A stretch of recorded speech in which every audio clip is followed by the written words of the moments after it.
Picture this. I roll up after 2 weeks on a remote job site, dusty boots and all, to find a full wedding takeover in my backyard. White tents, champagne fountain by my grill, 200 strangers trampling my lawn, bride's veil snagged in my prized tomato vines.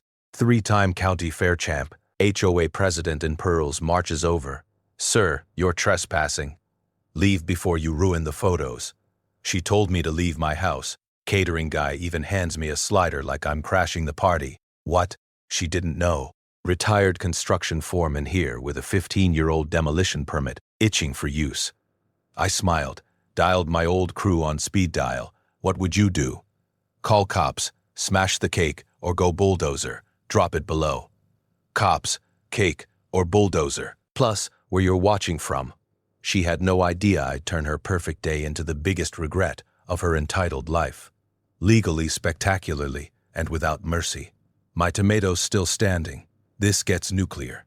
Stick around. Stick around. Let me back up 3 months to when this war started. My name's Hank Brewster, recently retired construction foreman, and I just inherited my grandmother's 1940s craftsman house in Willowbrook Estates after losing my wife Sarah to cancer. Moving here was supposed to be my fresh start, closer to my daughter's family, somewhere I could heal. The house sits on 2.3 acres, the biggest, most beautiful lot in the entire subdivision, while everyone else got crammed into quarter-acre postage stamps. Grandma's property kept its original farmland boundaries. Rolling green lawn perfect for hosting events. Mature oak trees providing natural shade. Garden space that would make a commercial nursery jealous. The smell of honeysuckle climbing my fence mixed with morning coffee from Grandma's old percolator. The satisfying crunch of gravel under my work boots as I walked the property line planning renovations. The sound of wind chimes hanging from the oak tree where Sarah and I got married 20 years ago.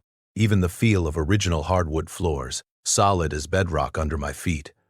Everything about this place screamed peace and possibility. Too bad my backyard screamed something else to the neighborhood vulture. $. Enter Priscilla Blackthorne, 52-year-old HOA president and self-appointed neighborhood dictator. Perfectly coiffed blonde hair that never moved in wind. Designer clothes that cost most people's car payments. Drives a white BMW like she's personally delivering divine judgment. She's married to the subdivision developer's nephew and lives in the biggest house on the fancy cul-de-sac where her kitchen window has a perfect view of my property. More importantly, she's a real estate agent who specializes in event planning consultation, whatever the hell that means. The harassment began my second week. I'm replacing Grandma's rotted deck boards when I hear the sharp staccato of stilettos on concrete. Priscilla marches up my driveway like she's serving a federal warrant, kiploid clutched like a weapon, measuring tape draped around her neck like a stethoscope. "Mr. Brewster, your property violates 17 current subdivision standards." 17. She'd actually walked my entire lot with a ruler. The violation notice was a masterpiece of manufactured authority. Mailbox wrong style. $75 weekly. Fence 2 and 2 tall. $100 weekly. Garden shed wrong color. $50 weekly. Garden shed wrong color. $50 weekly. Garden shed wrong color. $50 weekly. Driveway exceeds width specifications. $75 weekly. Each infraction carried escalating fines until corrected to HOA standards. Total weekly damage, $450 until I surrendered to her aesthetic dictatorship. "These features existed before your HOA was even founded," I said, holding the paper that Ryer of her expensive perfume. "Grandfather clauses require proper documentation. Filing within 60 days of covenant updates. Your grandmother failed to submit the paperwork in 2019. That smile could have frozen hellfire. Pay the fines, or we'll place a lien on the property." Here's what made my blood pressure spike. I spent the next weekend walking the subdivision with my own measuring tape. Priscilla's brother-in-law had an identical fence violation, no citations. Her realtor buddy had the same mailbox style, no fines. 3 newer residents had banned garden decorations covering their lawns. Somehow those violations were under review. But my 75-year-old features that predated every rule in her book, those were community cancer requiring immediate amputation. The subdivision politics became crystal clear at monthly HOA meetings. Picture a middle school cafeteria where the mean girl holds court. except the mean girl has legal authority and a lawyer for a brother-in-law. 5 original homeowners like me faced constant harassment, while 47 newer properties got free passes for identical violations. We need consistency in our community standards, Priscilla would announce from her throne at the community center, laser-focused on us original residents sitting in the back like detention students. Some people think legacy status exempts them from progress. That's when I realized what this really was. A systematic squeeze-out campaign designed to force original homeowners to sell their larger properties to developers. Properties with enough space for hosting large events. Properties like mine, with the biggest backyard in the neighborhood and absolutely perfect sightlines from Priscilla's kitchen window. I should have connected those dots sooner. 2 weeks later, Priscilla escalated from harassment to full-scale warfare. I'm drinking my morning coffee on the back porch when her white BMW pulls up, followed by 2 other cars like some kind of bureaucratic convoy. Out step 3 women with clipboard, says, measuring tapes and cameras. The HOA equivalent of Navy SEALs if SEALs wore designer heels and carried purses. Good morning, Hank. Priscilla calls out, waving like we're old friends. Time for your comprehensive property compliance assessment. The lead inspector, a sharp-faced woman who introduced herself as Sandra from Community Standards, immediately started photographing everything that cast a shadow. My fence, my shed, the spacing between my deck posts, even the bird feeder hanging from my oak tree, the mechanical click, were of her camera shutter, mixed with the relentless scratching of pens on clipboards, as they documented every supposed transgression against suburban perfection. Sir, this garden shed exceeds allowable square footage by 12%. Sandra announced, measuring my grandfather's tool shed that had weathered 75 Michigan winters without complaint. And this driveway width violates current setback requirements, added Inspector Number 2, stretching her tape measure across concrete I'd poured with my own hands just last month. The smell of fresh mulch from my vegetable garden couldn't mask the stench of manufactured authority. These women were creating violations faster than a ticket quota, a cop on the last day of the month. Priscilla supervised from a safe distance, occasionally pointing out areas of concern, while her clipboard brigade did the dirty work. When they finished their documentation assault, she handed me a manila envelope thick enough to stop a bullet. Congratulations, Hank. You've just set a new subdivision record. 23 violations, everything from non-approved fence staining to unauthorized decorative elements. Apparently, my American flag qualified as unsanctioned decoration. Total weekly fines, $1,847 until corrected, plus $200 in professional assessment fees for the privilege of being harassed on my own property. 30 days to achieve full compliance, Priscilla said, her smile sharp enough to cut glass. Otherwise, we file a lien and begin foreclosure proceedings. That's when something my old foreman taught me echoed in my head. When someone's trying this hard to screw you, they're probably screwing themselves too. He'd been talking about contractors who nitpicked every detail to hide their own shoddy work. But the principle seemed relevant, so that afternoon I decided to conduct my own property assessment. Armed with my measuring tape and camera, I took a leisurely walking tour of Willowbrook Estates to see what violations Sandra's eagle eyes might have missed elsewhere. The results were absolutely stunning. House 47 had an identical fence, same height, same stain, same setback violations, but somehow 0 citations. The corner house where the developer's cousin lived featured a driveway actually wider than mine and decorative fence extensions that clearly violated every height restriction on the books. 0 violations on record, but the real comedy gold was Priscilla's own house. Her rear addition sat 18 and closer to the property line than regulations allowed. Her decorative fence exceeded height limits by 4 full in. She had unauthorized landscape lighting that would have made Las Vegas jealous, plus a hot tub installation that violated every setback rule in her own enforcement manual. Total violations for the HOA president's property, 0. Apparently, the rules were more like guidelines when your name was on the letterhead. I spent the next weekend creating what I privately called the Willowbrook Violations Database, GPS coordinates, measurements, photographs, and violation codes organized in a spreadsheet that would have made my old project managers proud. Then I remembered something from my contractor days. Municipal inspectors hate selective enforcement almost as much as they hate bad coffee. It makes their job harder and opens them up to discrimination lawsuits. So, I filed a formal complaint with the City Planning Department, documenting 43 identical violations across the subdivision that had been enforced based on one criterion. Whether you kissed Priscilla's ring or not, the crunch of gravel under the city inspector's truck tires 3 days later was sweeter than Christmas morning. Mr. Turks Rodriguez, a 30-year veteran of municipal code enforcement, spent 4 hours documenting what I'd already discovered. When he finished, he closed his official notebook with the satisfied snap of someone who'd found exactly what he was looking for. "Mr. Brewster, this is textbook selective enforcement," he said. "In 30 years, I've never seen violations this blatantly discriminatory. Someone's weaponizing municipal codes for personal vendettas." Within a week, I received official notification. All HOA violations issued in the past 6 months were suspended pending investigation. All fines were voided. All foreclosure threats were declared null and void. The beautiful irony, Priscilla received her own violation notice for that 1/8 in setback violation.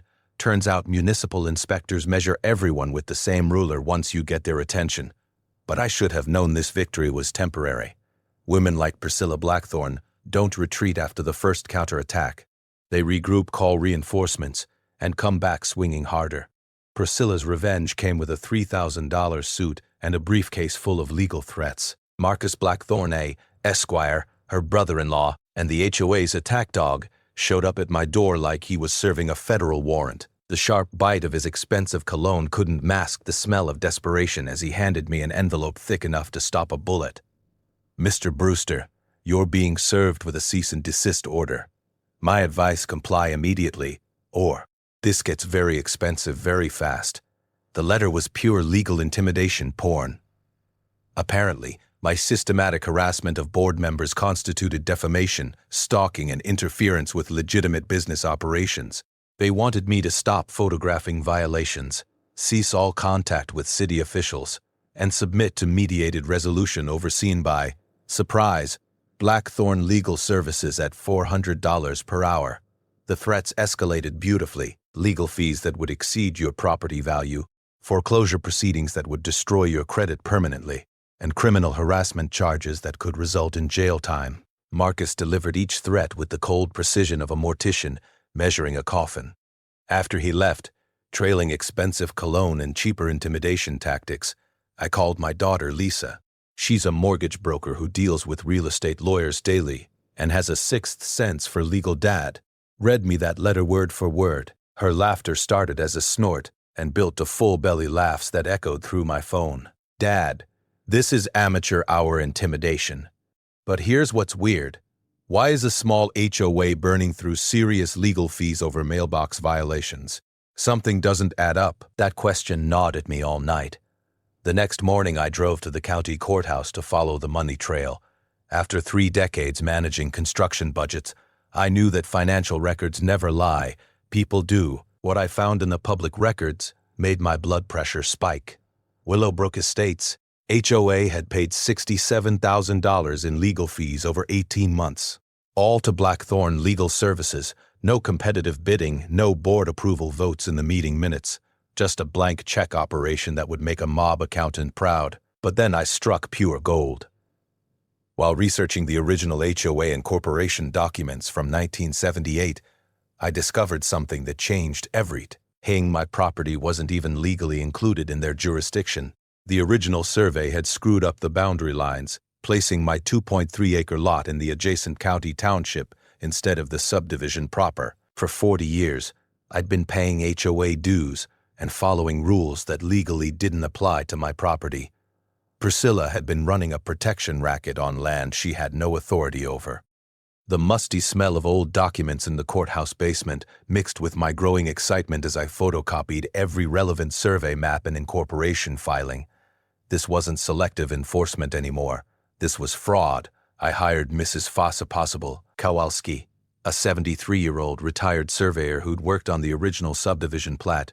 She spent 2 days with her transit equipment, muttering Polish curses at whoever had botched the boundary work in the Carter administration. "Hank, Your lot is definitely county jurisdiction, not township, she confirmed, tapping survey stakes that hadn't moved since disco was popular. These people have been collecting money and issuing violations for decades on property they don't legally control. Armed with this nuclear information, I filed a jurisdictional challenge with the county clerk and demanded the HOA provide documentation of their legal authority over my specific property, something they'd apparently never bothered to verify in 4 decades of operation. Marcus Blackthorne's response was swift and panicked. Instead of providing documentation, he filed an emergency motion claiming I was engaging in vexatious litigation and undermining legitimate community governance through frivolous technicalities. Translation in plain English, they had no documentation because they'd never checked their own legal authority. Word spread through the neighborhood like wildfire in August. 3 other original homeowners approached me privately with their own violatio and nightmares. Mrs. Patterson had paid $3,400 in fines for a pergola older than the subdivision. Mr. Spergola older than the subdivision. Mr. Section. Ryan faced foreclosure threats over a garden shed that predated every rule in their book. Each had been told the same thing: pay up or lose everything. That's when the beautiful irony hit me. While threatening me with legal consequences, Priscilla and Marcus had been systematically extorting elderly homeowners using authority they didn't legally possess. Every fine, every threat, every legal fee, all based on jurisdiction they'd never bothered to verify. The sound of evening crickets mixing with distant highway traffic provided the perfect soundtrack as I'd planned my counterattack. These people thought they could bury me in legal paperwork and intimidation tactics, but they'd made one catastrophic mistake. They'd picked a fight with someone who actually reads the fine print, and the fine print was about to destroy their entire operation. Time to see how tough they were when fighting on an actual level playing field instead of their imaginary legal kingdom. Priscilla's next move was pure social warfare, and it started with my morning newspaper disappearing for 3 straight days. When I finally caught the delivery guy, he apologized nervously and said he'd been redirected to skip my house due to neighbor complaints about noise disturbances. What noise? I was the quietest guy on the block. That's when I realized Priscilla had weaponized the entire neighborhood infrastructure against me. She'd formed something called the Willowbrook Community Standards Committee. Basically, a homeowner vigilante group dedicated to making my life miserable through 1,000 tiny cuts. The harassment was impressively coordinated. My trash pickup got accidentally skipped twice. The postal carrier started leaving packages at the wrong address because of address confusion. Even the lawn care service that handled half the subdivision suddenly couldn't find my house on their route schedule. But the real psychological warfare happened at social gatherings. The sharp whispers and sudden conversation stops when I walked past groups of neighbors chatting by their mailboxes. The way newer residents would cross the street rather than make eye contact. The community barbecue invitation that somehow never made it to my mailbox while reaching everyone else on my street. Priscilla had convinced 28 families that I was the neighborhood cancer threatening their property values. She'd done it by holding coffee meetings at her house, sharing selective financial information that made me look like a litigious maniac, costing everyone money and legal fees. We need to stand together against unreasonable behavior, she told anyone who'd listen. Property disputes like this affect all our home values. Some people think they're above community standards. The smell of her expensive coffee mixing with suburban gossip created the perfect atmosphere for turning neighbors into enemies. By month's end, I'd gone from friendly new resident to community pariah, all without throwing a single punch. But Priscilla made one critical mistake during her character assassination campaign. She got greedy at the packed HOA meeting where she planned to publicly shame me into submission. She let slip some information that made my construction-trained brain start connecting dots. While explaining why legal fees had skyrocketed, she mentioned the association's need to protect our ability to host community events and maintain our reputation as a premier neighborhood venue. That word stuck in my head like a splinter. After the meeting, I decided to dig deeper into the HOA's event hosting activities. A quick search of the township's event permit database revealed something fascinating. Willowbrook Tates had filed for 17 special event permits in the past 2 years.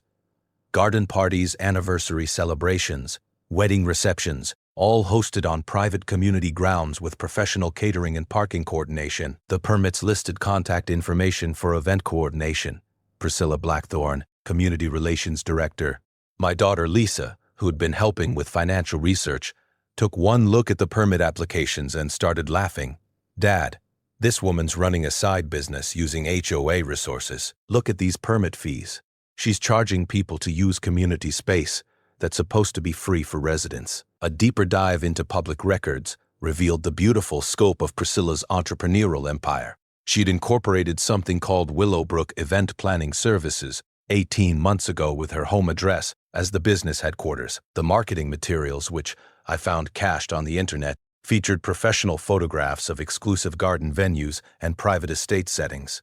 The photographs showed my backyard, not similar backyards, not generic landscape shots, my actual oak tree, my specific fence line, my custom deck that I'd built with my own hands. She'd been using photos taken during her compliance inspections to market my property as a wedding venue rental. The audacity was breathtaking. This woman had been photographing my private property under the guise of HOA enforcement, then using those images to advertise event space she didn't own, couldn't legally access, and had no right to rent to strangers. But the real smoking gun came from the business insurance filings. Priscilla had purchased liability coverage for private estate event hosting that specifically listed my address as a covered venue location. She'd been collecting deposits and booking events on my property while I was completely unaware. The sound of my one heart pounding mixed with the evening crickets as I sat on my porch staring at insurance documents that proved systematic fraud. This wasn't just HOA overreach anymore. This was criminal theft, stealing my property's commercial value while using her official position to photograph and access what she was planning to rent. That night, I called Mrs. Sechenov-Frent. That night, I called Mrs. Hede Kowalski with an urgent request. I need you to research every event permit filed for this subdivision. Cross-reference them with property ownership records. I think we're about to discover that Priscilla's been running a wedding venue business using other people's backyards. Her Polish accent carried a note of grim satisfaction. Hank, if what you're thinking is true, this woman just committed fraud on a scale that will make the evening news. The war had just escalated from neighborhood harassment to federal crime territory. The smoking gun didn't come from my research. It came from a 17-year-old kid named Tyler, who knocked on my door at 7 o'clock in the morning, holding a clipboard and looking nervous as hell. Mr. Brewster, I'm with Enchanted Events Catering. We're here to start setup for the Peterson-Wilson wedding this Saturday. The bride's mom is freaking out because we can't find the electrical hookups for the sound system. I stood there in my bathrobe coffee mug, halfway to my lips, staring at this kid who was talking about a wedding in my backyard like it was the most normal thing in the world. What wedding? Tyler's face went white. The wedding this Saturday, 200 guests. We've got the contract right here for Willowbrook Manor Estate. He showed me a professional event contract with my address, clearly printed at the top. The sharp smell of panic sweat mixed with his cheap cologne as the reality hit both of us simultaneously. This kid thought he was setting up at a legitimate venue. I was looking at evidence of massive fraud.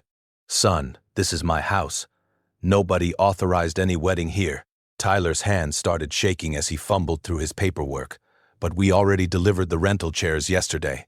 The tent company is coming at noon. The bride's family paid $15,000 for exclusive venue access. $15,000 for my backyard. While I had no idea it was even happening, I invited Tyler inside and poured him coffee while he called his supervisor. The conversation I overheard made my blood pressure spike into stroke territory. Apparently, Enchanted Events had been working with Willowbrook Event Planning Services for over a year, catering dozens of events at private estate venues throughout the subdivision. When Tyler hung up, his face was the color of week-old lettuce. Mr. Brewster, my boss says we've got contracts for 3 more events here next month.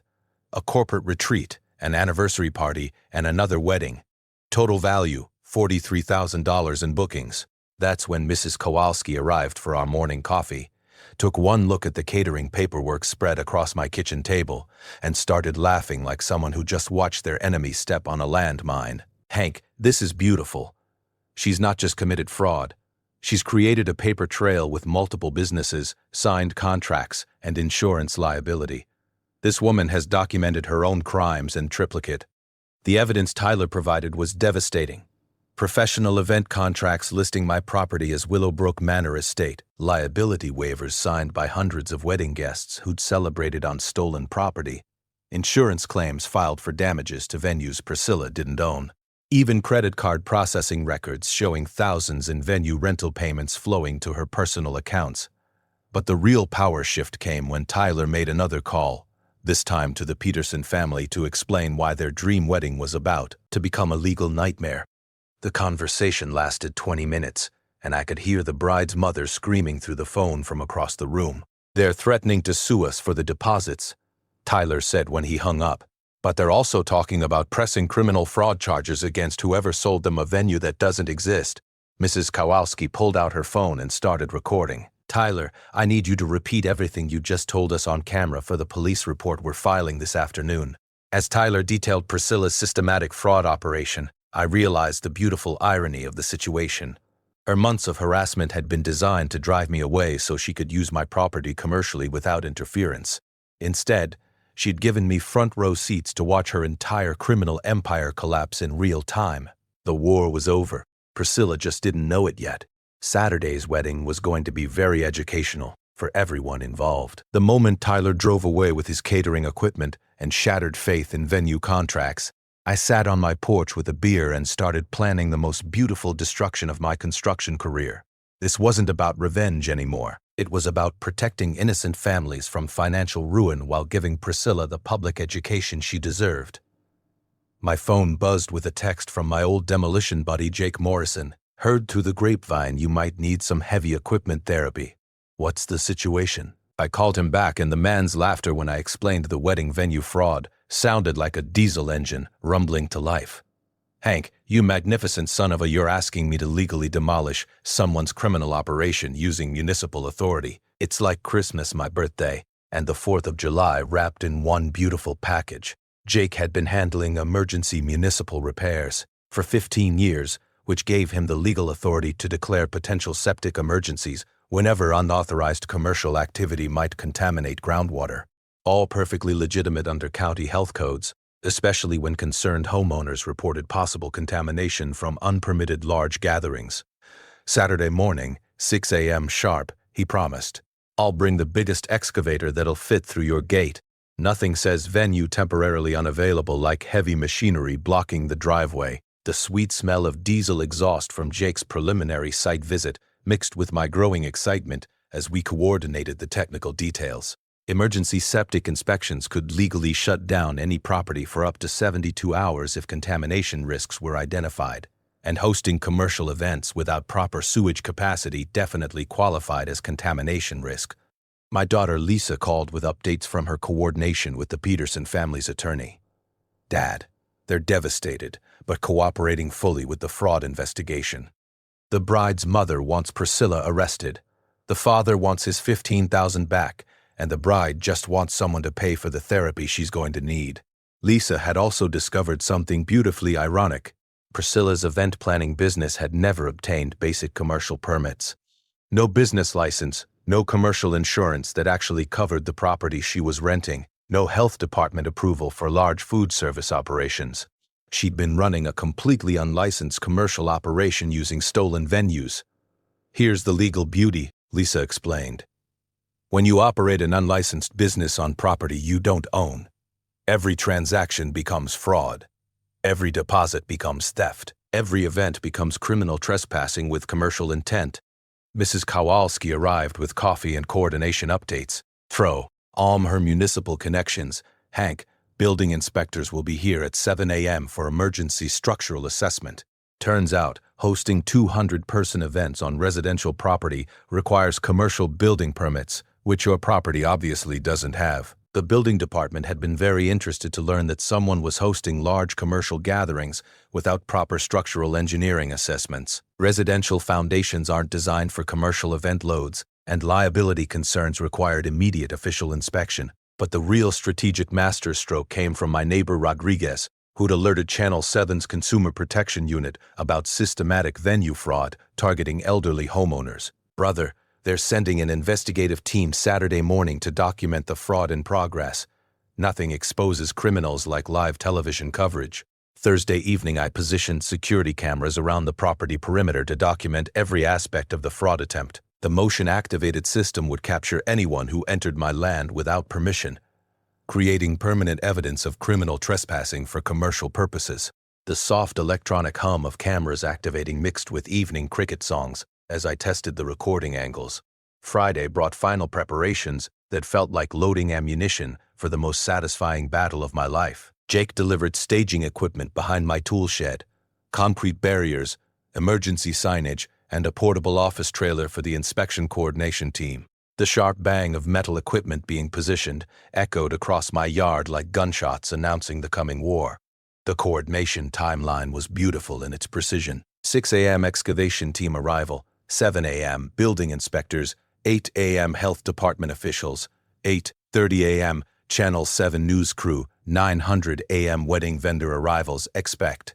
Kitting to access a venue that would be completely surrounded by official investigation activity. Every inspection was absolutely legitimate. My septic system genuinely needed evaluation after discovering unauthorized commercial use. The foundation required assessment for potential damage from repeated heavy event equipment. Health and safety regulations absolutely applied to unpermitted large gatherings and consumer protection. Journalism was definitely public interest reporting. The plan's elegant simplicity made me smile as I reviewed the final checklist. Let Priscilla's fraud operation proceed exactly as scheduled, but surrounded with so much legitimate official scrutiny that the criminal activity became impossible to ignore, excuse, or cover up. Saturday morning would feature 200 wedding guests arriving to find government inspectors, news cameras, and construction equipment documenting the systematic fraud that had funded Priscilla's lifestyle for 18 months. The smell of fresh coffee mixing with diesel exhaust from Jake's equipment created the perfect soundtrack for tomorrow's spectacular demolition of a criminal empire built on stolen backyards and forged authority. Priscilla Blackthorne was about to learn what happened when you pick a fight with someone who builds things for a living and knows exactly how to tear them down legally. Friday night at 11 p.m., my security system lit up like a Christmas tree. Through the infrared cameras, I watched 3 figures in dark clothing creeping across my lawn like the world's most incompetent burglars. The lead figure moved with the distinctive click of designer heels on grass. Even during breaking and entering, Priscilla couldn't abandon her signature footwear. She'd brought backup, 2 teenagers who moved like they'd rather be anywhere else. Probably her son and his unfortunate friend recruited for what she'd undoubtedly pitched as protecting our community investment. The soft electronic hum of recording equipment mixed with my own barely controlled laughter as I watched them attempt to sabotage Jake's excavation equipment. They tried removing hydraulic caps like they were changing light bulbs, poured what looked like sugar into the fuel tank, and even attempted to disconnect battery cables with kitchen utensils. The amateur vandalism was painful to watch, like observing someone try to disable a space shuttle with a butter knife and positive thinking. I could have stopped them immediately, but watching Priscilla destroy her own legal defense by escalating from fraud to felony vandalism was better than cable television. Sometimes the best strategy is providing your enemies with enough rope to hang themselves and a comfortable chair to stand on. Saturday morning brought a sheriff's deputy to my door at 5:30 a.m. carrying a temporary restraining order that made my coffee taste like liquid irony. Judge Patricia Milhouse, apparently Priscilla's golf partner, had signed an emergency order at 11 p.m. the previous night, prohibiting me from interfering with legitimate business operations conducted under valid commercial agreements. Mr. Brewster, you're prohibited from disrupting lawful commercial activity, the deputy read with the enthusiasm of someone reciting tax code.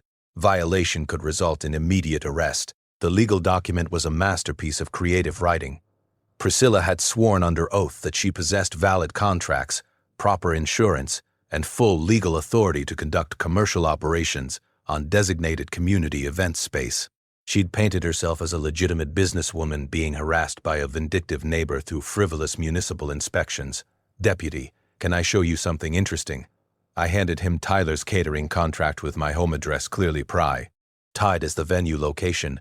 According to this restraining order, You're here to protect someone's right to trespass on my private property for profit. Watching his expression change from bureaucratic confidence to genuine bewilderment was like watching someone solve a Rubik's Cube in reverse. He spent 15 minutes on his radio with supervisors, trying to determine whether he should arrest me for violating a court order that protected criminal fraud. Meanwhile, Jake arrived with his crew, surveyed the vandalized equipment, and started laughing like someone who discovered their enemies were complete amateurs.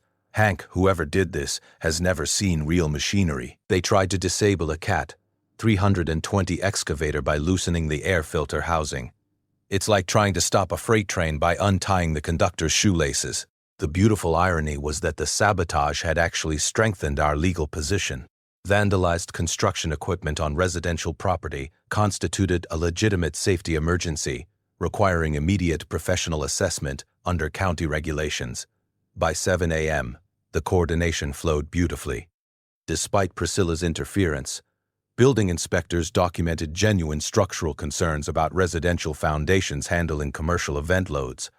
Health officials identified real contamination risks from unpermitted food service operations.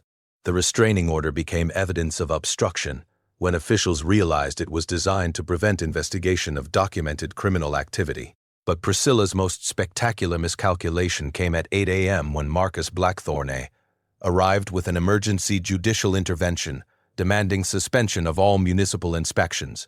He actually argued that safety regulations should be waived to protect his client's contractual obligations. The man stood in my driveway, designer-suited immaculate, despite Tete. He morning chaos, screaming into his phone at Judge Milhouse about prosecutorial overreach and interference with legitimate commerce. His voice carried across the neighborhood as he demanded judicial protection for what he still insisted was lawful business activity. Mrs. Kowalski, armed with coffee, and her phone's video recorder captured Marcus's increasingly frantic arguments. Your Honor, these inspections clearly exceed municipal authority and constitute retaliatory harassment of my client's established commercial operations. When Channel 7's news van rounded the corner with cameras rolling, Marcus discovered the urgent need to be elsewhere immediately. Watching a $500 per hour attorney flee from reporters, asking basic questions about venue rental fraud, was better entertainment than anything Netflix had produced recently. The smell of morning coffee mixed with diesel exhaust and the intoxicating scent of a criminal conspiracy collapsing under its own weight. Every desperate counter-move had made Priscilla's situation worse, creating additional felony charges while documenting her awareness of the criminal activity. Standing on my porch watching municipal inspectors, news crews, and excavation equipment converge while Priscilla's legal team abandoned ship, I realized the beautiful truth. Transparency is kryptonite to corruption, and sunlight is the world's most effective disinfectant.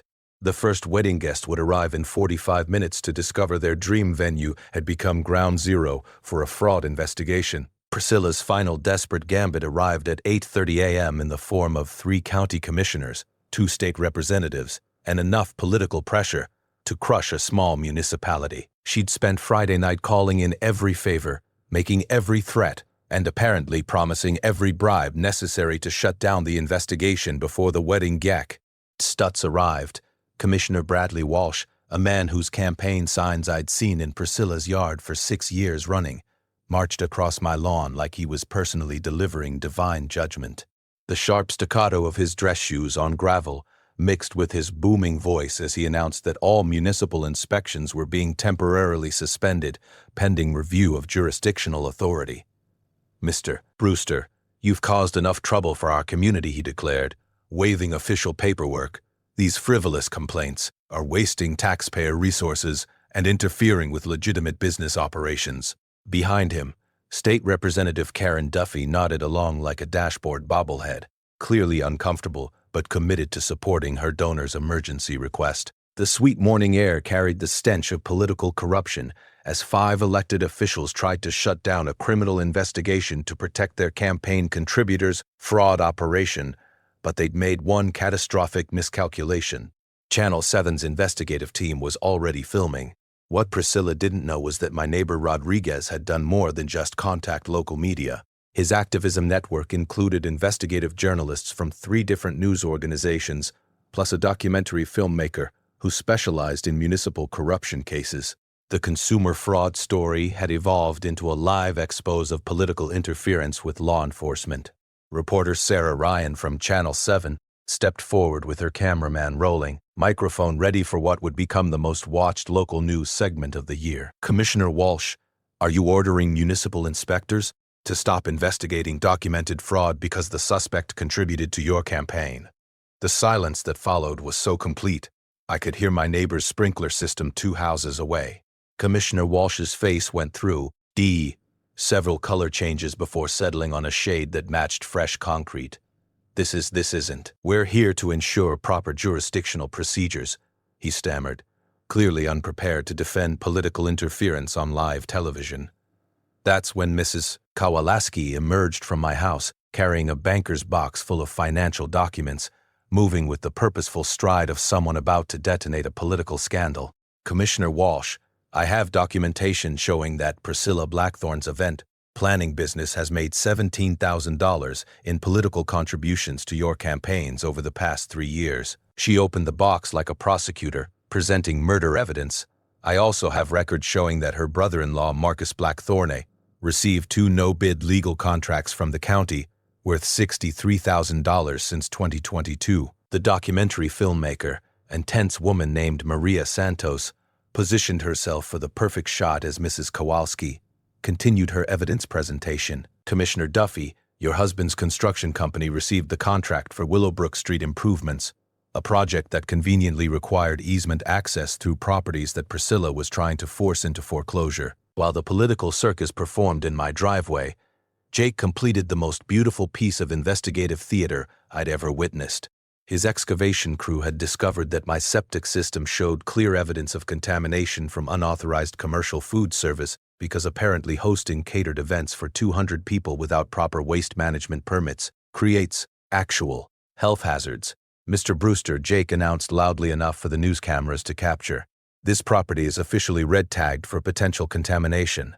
No commercial activities can be permitted until full environmental remediation is completed. The building inspector, a 20-year municipal veteran who clearly despised political interference with his job, added his own devastating assessment.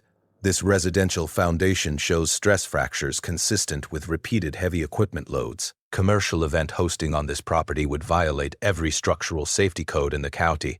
But the real masterpiece was the health department's findings. Dr. Patricia Moore, the county health director, emerged from her inspection, carrying soil samples and wearing the expression of someone who discovered a cholera outbreak. I'm declaring this property temporarily uninhabitable due to groundwater contamination risks from unpermitted commercial food service operations, she announced. Anyone attempting to host events here could face criminal charges for endangering public health. The smell of political careers dying mixed with morning coffee as 5 elected officials realized they just defended criminal activity on live television while interfering with legitimate public health investigations. Commissioner Walsh attempted one final save. This is clearly an orchestrated attack on hard-working business owners who contribute to our community. Reporter Ryan's response was surgical in its precision. Commissioner, are you saying that documented fraud should be ignored because the perpetrator contributes to political campaigns? The sound of expensive shoes retreating across gravel at maximum speed provided the perfect soundtrack as Priscilla's political cavalry abandoned the battlefield faster than French infantry at Waterloo. Standing on my porch, watching elected officials flee from reporters while municipal inspectors completed their documentation of systematic fraud, I realized something profound. Corruption only survives in darkness. The moment you shine enough light on it, even the most powerful people run for cover. The first wedding guests were arriving in 15 minutes to find their venue had become a hazardous waste site, surrounded by government officials and news cameras. At exactly 9 a.m., the first wedding guests arrived to find Jake's demolition crew positioning a massive excavator directly over what used to be Priscilla's permanent wedding infrastructure. She'd spent 2 years illegally installing concrete platforms, permanent tent anchors, and even an unauthorized outdoor kitchen facility on my property. All without permits, permission all about to become expensive rubble. The bride's family Mercedes pulled into my driveway just as Jake fired up the hydraulic systems with a diesel roar that rattled windows 3 houses away. The bride stepped out in her thousand dress to witness the excavator's massive claw hovering over the concrete wedding platform where she was supposed to say her vows in 20 minutes. "Excuse me," the bride's father shouted over the engine noise, waving his arms at Jake. "We're here for the Peterson-Wilson wedding. What's happening to our venue?" Jake, wearing his official municipal emergency demolition hard hat, consulted his clipboard with theatrical precision. "Sir, we're removing unauthorized structures that pose immediate safety hazards to public gatherings. County Order 847B requires immediate demolition of unpermitted commercial installations." That's when Priscilla arrived in her white BMW, screeching to a halt, just as the excavator's claw took its first massive bite out of her concrete wedding platform. The sickening crack of reinforced concrete splitting mixed with her scream of pure financial agony as $8,000 worth of illegal infrastructure turned into expensive gravel. "Stop! You can't destroy my venue improvements," she shrieked, running toward the excavator in designer heels and a cream-colored suit that was about to get very dusty. Reporter Sarah Ryan materialized, with her cameraman capturing the beautiful irony of a fraud perpetrator, watching her stolen assets get legally demolished on live television. "Miss Blackthorne, can you explain why you built permanent commercial structures on property you don't own?" Priscilla's response was pure panic-induced confession. "I invested $12,000 in those platforms. I have contracts. I have bookings. You're destroying a legitimate business." Jake's crew had choreographed the demolition for maximum psychological impact. The excavator methodically destroyed each unauthorized structure while wedding guests watched in horrified fascination. The permanent tent anchors that had supported dozens of fraudulent events got ripped from the ground like weeds. The illegal outdoor kitchen facility, complete with gas lines that violated every safety code in the book, got reduced to twisted metal and broken dreams. But the real visual masterpiece came when Jake positioned the excavator to demolish the decorative wedding arch that Priscilla had permanently installed without permission. The massive machine delicately grasped the white lattice structure like a mechanical hand, picking up a flower, then crushed it into splinters, while 200 wedding guests watched their venue disappear in real time. The bride started crying with the intensity of someone watching their entire future collapse into a gravel pile. Her father turned to the news cameras with the shell-shocked expression of complete financial devastation. "We paid $15,000 for this venue," he said, voice hollow with disbelief. "She stole our daughter's wedding day." That's when County Inspector Rodriguez emerged from his vehicle, carrying the demolition orders that made everything perfectly legal. "Ladies and gentlemen, these structures were built without permits on private property, without owner consent. Under County Code 847B, illegal commercial installati. Awns must be removed immediately to prevent public safety hazards." Priscilla made one final desperate attempt to save her criminal empire. "You can't prove those structures weren't authorized. I have documentation. I have legal rights. Mrs. B has legal rights. Mrs. Men, I have legal rights." Kowaleski stepped forward with her surveyor's equipment and the original property boundaries that destroyed Priscilla's last defense. "Miss Blackthorne, every structure you built is 18 in inside Mr. Brewster's property line. You literally built commercial facilities on stolen land." Jake saved the best for last. The excavator's massive claw reached for the centerpiece of Priscilla's fraud operation, a permanent concrete bar and serving station that had hosted dozens of illegal events. The machine lifted the entire structure, held it suspended for a dramatic moment while everyone watched, then dropped it onto the pile of rubble with a crash that echoed across 3 subdivisions. Detective Santos arrived with arrest warrants, just as the last piece of unauthorized infrastructure turned into expensive gravel. "Priscilla Blackthorne, you're under arrest for construction fraud, theft of property improvements, and operating illegal commercial facilities." The handcuffs clicking shut, mixed with the sound of the excavator's engine winding down as 47 neighbors applauded the most spectacular demolition of criminal activity in county history. Standing on my porch, watching Priscilla get loaded into a police car while her illegal wedding venue became a pile of expensive rubble, I realized the beautiful truth about justice. Sometimes the best way to solve a problem is to tear it down completely and start over with honest foundations. The bride's family drove away to find a legitimate venue, taking with them a story about the day their wedding became evidence in a fraud tribe. but my tomatoes still standing perfectly healthy in their original locati, on exactly where they'd been for 75 years before Priscilla decided to steal my backyard.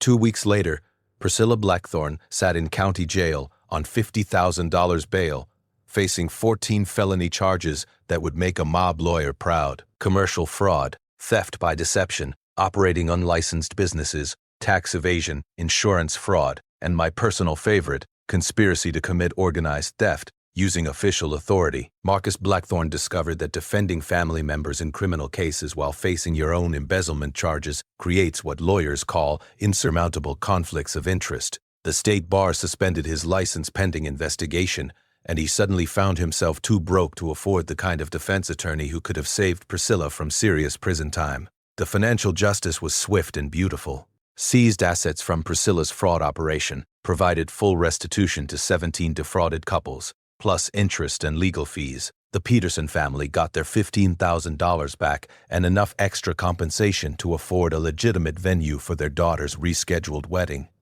Mrs. Patterson recovered the $3,400 she'd paid in fraudulent pergola fines, plus damages for emotional distress. The HOA dissolved faster than sugar in hot coffee.